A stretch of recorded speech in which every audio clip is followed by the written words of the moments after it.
आप सुन रहे हैं यूट्यूब चैनल जल्दी से सुरेश मरदान की आवाज़।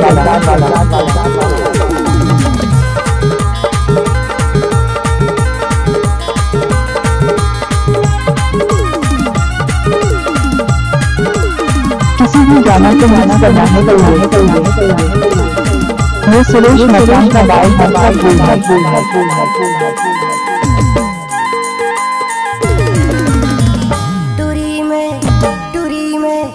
टूरी में रायपुर से लाऊं, रात भर डीजे बजाऊं ना। टूरी में रायपुर से लाऊं, रात भर डीजे बजाऊं ना। दुरुक से लाऊं, टूरी में भिलाई से लाऊं ना। दुरुक से लाऊं, DJ mixer Suresh, DJ mixer Suresh, DJ mixer. रात भर डीजे बजाऊं ना। टूरी में रायपुर से लाऊं, रात भर डीजे बजाऊं ना।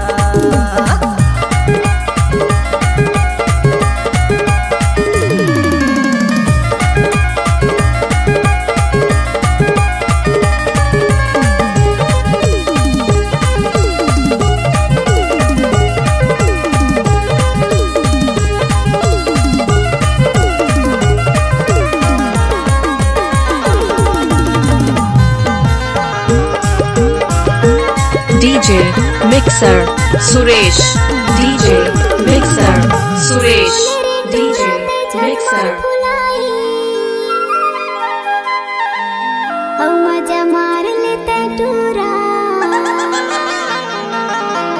अभी नहीं हो ही तोर सगाई। टूरी में रायपुर से लाऊं, रात भर डीजे बजाऊं ना।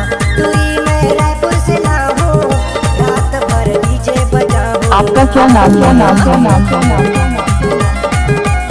डीजे सुरेश मरदान की आवाज़।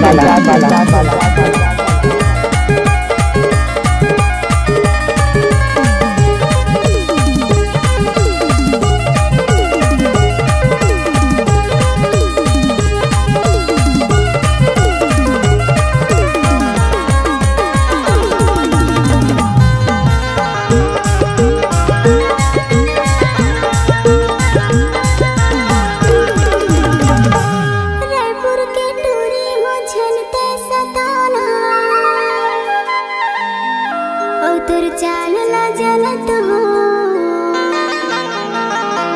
मुला झनते पटाना।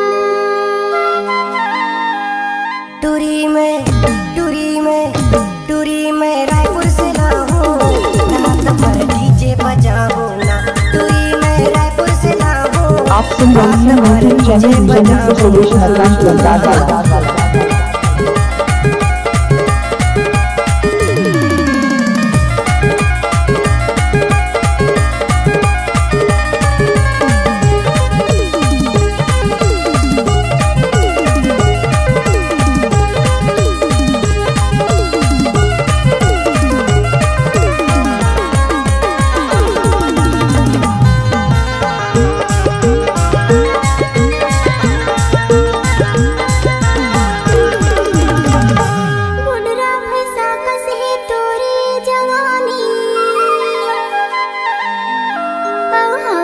टूरा लबरा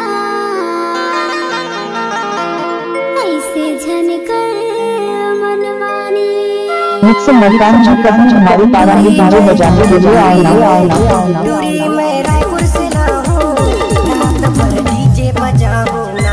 टूरी में रायपुर से लाऊं, रात भर डीजे बजाऊं ना। दुरुक से लाऊं, टूरी में भिलाई से लाऊं ना। दुरुक से लाऊं, टूरी में रायपुर से लाऊं ना। टूरी में रायपुर से लाऊं, रात भर डीजे बजाऊं ना।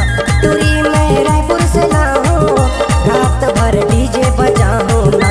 रात भर डीजे बजाऊं ना। रात भर डीजे बजाऊं ना। रात भर डीजे बजाऊं ना। डीजे म्यूजिक डायरेक्टर का नाम है सुरेश मरदान की आवाज़।